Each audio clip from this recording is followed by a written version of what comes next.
Agradezco mucho a Ángeles Estrada, directora ejecutiva de la Iniciativa de Transparencia y Anticorrupción del TEC de Monterrey, que nos acompañe hoy en Mega Noticias. ¿Cómo estás, Ángeles? Bienvenida. Magda, ¿cómo estás? Muy buenas tardes, muchas gracias. Gracias por tomarnos la comunicación. Oye, hoy tenemos un tema central: combate a la corrupción e impartición de justicia, o bien combate a la impunidad. ¿Qué me dices en este sentido? ¿Hay justicia en México? ¿Se está combatiendo la corrupción o estamos igual o peor que antes? Pues Magda, es una muy buena pregunta. Fíjate que desde hace varios años el tema de la corrupción y de la impunidad le duele a todos los gobiernos.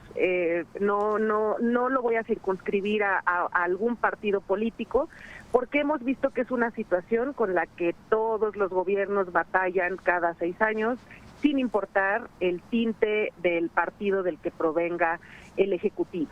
Entonces, voy a referirme a los últimos años en los que estamos digamos, en la administración del actual presidente, y la situación, Magda, es una situación que tal vez yo te podría decir muy similar a la que dejó el presidente Peña Nieto. Es una situación en la que no vemos ninguna mejoría, no vemos programas específicos para poder disminuir o para ver disminuida la percepción y la incidencia de corrupción, y por supuesto que la impartición de justicia pues es otro elemento que pues en este sexenio no ha sido, digamos, el fuerte de esta administración. Entonces, si yo tuviera que decir si estamos peor o mejor, yo te diría, Magda, estamos en un lugar muy feo. México está en un lugar muy por debajo de muchos países de Latinoamérica, y ya no hablemos de países de Europa y de Estados Unidos y de Norteamérica. Creo que no hemos disminuido más, creo que estamos en un lugar estable, en el lugar estable bajo que siempre hemos estado. Uy, en un nivel bajo que bueno, sin duda eso no nos puede llenar de orgullo. Y eso me lleva a preguntarte también, cuando se trata de impartición de justicia, pues en automático nos remitimos a la Fiscalía General de Justicia, nos podríamos remitir también a las fiscalías estatales y demás. ¿Están haciendo su chamba? ¿Y qué pasa concretamente en el caso de la Fiscalía General de la República, cuando tenemos a un fiscal que tendría que ser el primer fiscal autónomo y que bueno, hay que señalarlo, está envuelto en una serie de escándalos importantes que dejan entrever el uso faccioso de la justicia? Así es, Magda. Pues sí, la administración y la procuración de justicia en este país es, como te decía, uno de los grandes temas que nos deben todas las administraciones que pasan por el Poder Ejecutivo.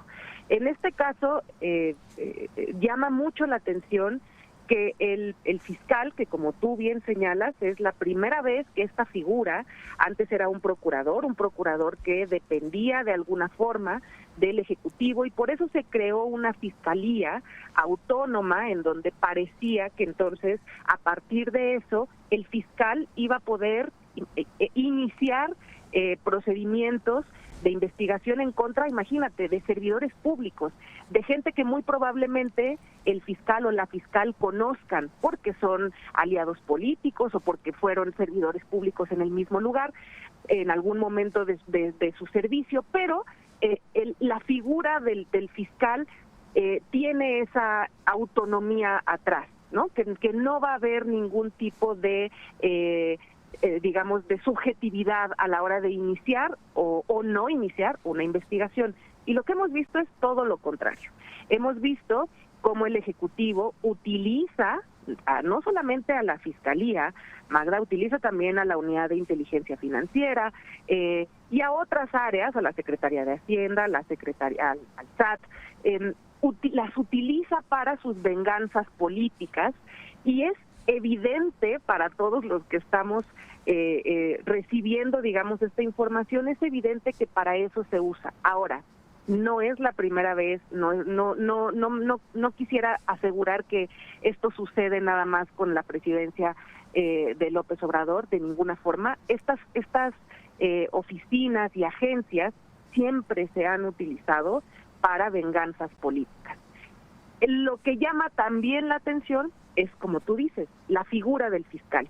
En este caso, antes las administraciones cuidaban mucho la figura del procurador. Intentaban que fuera una persona pues medianamente con cierta, digamos, respetabilidad en su servicio. Y en este caso nos quedaron debiendo, no solamente por lo que ya sabíamos del procurador Gertz, sino por lo que ha sucedido a partir de que toma posesión del cargo de fiscal.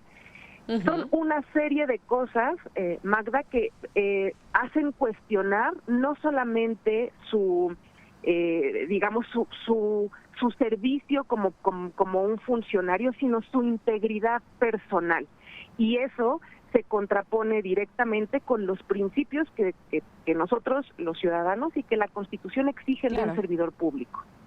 Dime una cosa, Ángeles, ¿cómo entonces se puede acabar con la corrupción? Porque nos dijeron que las escaleras se barrían de arriba para abajo, pero pues parece que a veces como que se le olvida la escoba barrer algunos peldaños aún. Sí, la corrupción, Magda, desgraciadamente es un mal que no se termina. Ningún país del mundo está libre de corrupción. Eso es algo que tenemos que hacernos a la idea, y que cuando escuchemos a quien sea decir que va a terminar la corrupción, nos está mintiendo. Punto. No hay de otra. Lo que sí podemos hacer, Magda, es disminuir la incidencia de corrupción. ¿Y cómo podemos hacer eso? Incrementando la transparencia, incrementando que la información se encuentre accesible, disponible para los periodistas, para los empresarios, para los servidores públicos, para todo el mundo que quiera acceder a la información relacionada con el gobierno. ¿Qué también podemos hacer? Podemos digitalizar trámites, Magda. En la digitalización de trámites genera de inmediato que haya una disminución de la corrupción, porque quitas la posibilidad de que haya gente que te tenga que ayudar para hacer el trámite. Y entonces cuando tú automatizas eso, de inmediato se genera un incremento en la eficiencia de los gobiernos y un decremento en la corrupción. Son cosas muy pequeñitas, Magda, que podríamos, si las administraciones realmente estuvieran comprometidas con la lucha anticorrupción, estas cosas pequeñitas las harían. Lo que hemos visto es que no solamente no están comprometidos en esta administración, no solamente no están comprometidos, sino que están haciendo todo lo contrario. Esta administración es la que más declaratorias de inexistencia ha tenido de información cuando solicitas información.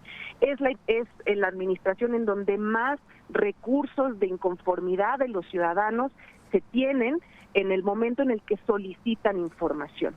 Es la administración en la que hemos visto recurrentemente como a los allegados del presidente no solamente no se les toca, sino que el propio Ejecutivo los defiende. Es una situación muy complicada en la que estamos. Se podrían hacer cosas, pero hay que tener voluntad política para hacerlo. A los allegados del presidente no se les toca, se cae Compranet, en fin, bueno, vaya que tienen una serie de bemoles importantes para analizar. Ángeles, muchísimas gracias por estos minutos. Gracias a ustedes. Hasta pronto.